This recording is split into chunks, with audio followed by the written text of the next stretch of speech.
Halo teman-teman. Setiap hari bersama kami, belajar sedikit lebih banyak pengetahuan.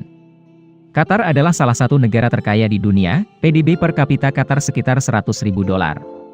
Lucunya di Qatar tidak ada apa-apa selain uang. Jika Anda pergi keluar untuk bertemu 10 orang, 9 orang sudah menjadi jutawan. Tapi sampai kurang dari seabad yang lalu, di awal 1900-an. Ketika negara itu berada di bawah naungan Inggris, Qatar masih menjadi negara miskin. Sumber pendapatan utama negara kecil ini adalah memancing dan menambang mutiara di laut. Tetapi pada tahun 1920-an dan 1930-an, ketika mutiara budidaya Jepang muncul di pasar dunia, industri mutiara Qatar secara bertahap runtuh. Negara itu jatuh ke dalam kemiskinan dan penyakit. Jadi mengapa hanya dalam beberapa dekade, Qatar telah tumbuh begitu cepat dan menjadi sangat kaya? Jawabannya sangat sederhana karena Qatar kaya akan sumber daya alam. Memang, dengan luas hanya 11.580 km persegi, itu benar-benar tertutup oleh gurun. Suhu siang hari di musim panas bisa mencapai lebih dari 50 derajat Celcius. Tapi tersembunyi jauh di dalam lapisan tanah yang gersang itu, ada tambang emas hitam dengan cadangan yang sangat besar.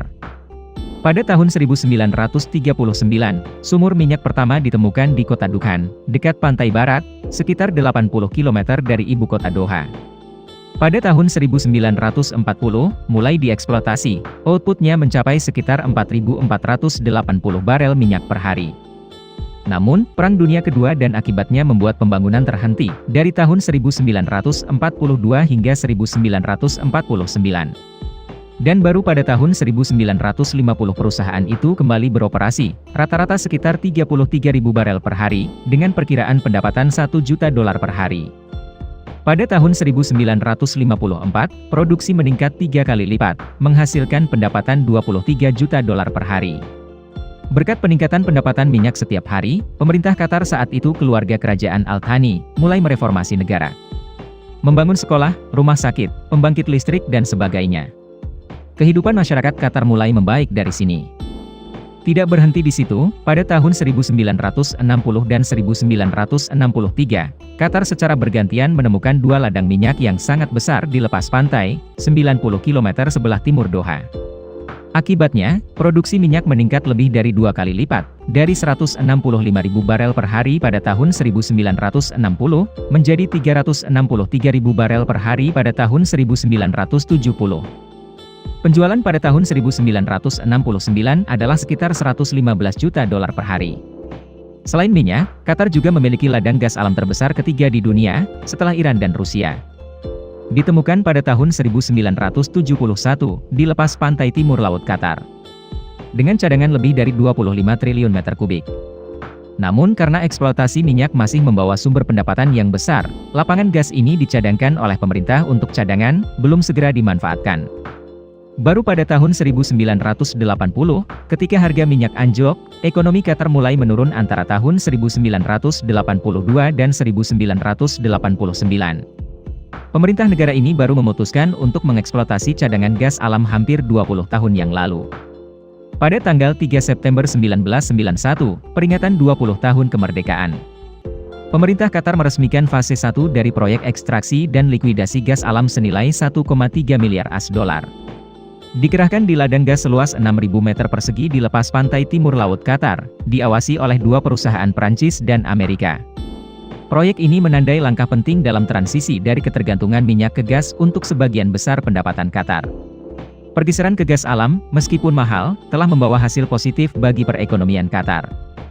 Pada tahun 1997 Qatar mulai mengekspor 160 juta meter kubik gas alam cair ke Spanyol. Menjadi salah satu eksportir gas alam cair terbesar di dunia, setelah Australia.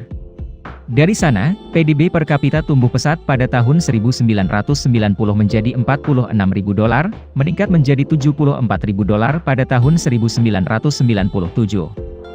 Pada tahun 2009, Qatar telah memproduksi 89 miliar meter kubik gas alam, 3 kali lipat dari produksi tahun 2000.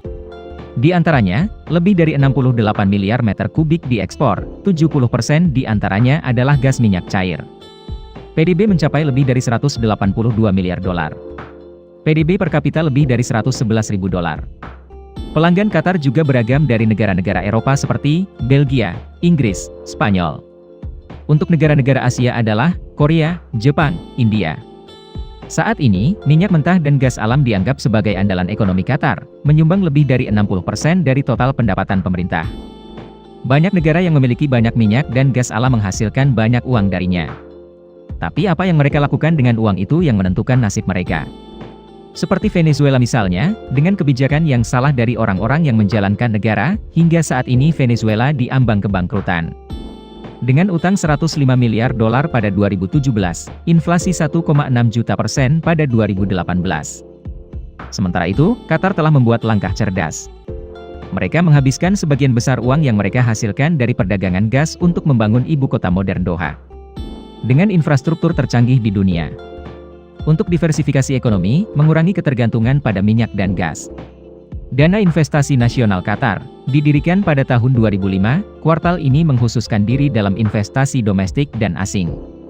Pada Januari 2013, dilaporkan bahwa investasi dana di Inggris sekitar 30 miliar dolar, 10 miliar dolar di Prancis, dan 5 miliar dolar di Jerman. Total aset bersih dana tersebut berjumlah lebih dari 100 miliar dolar. Dana ini juga memegang saham di sejumlah perusahaan besar seperti Uber dan Volkswagen. Pada akhir 2012, Qatar Sports, anak perusahaan dari Dana Investasi Nasional Qatar, menyelesaikan akuisisi klub sepak bola Prancis PSG. Nilai klub di 130 juta dolar. Dan begitulah Qatar menjadi kaya, dari negara gurun yang miskin. Dengan ekonomi bergantung pada industri perikanan, dan industri pertambangan mutiara gagal. Menjadi negara super kaya, dengan pembangunan infrastruktur yang eksplosif.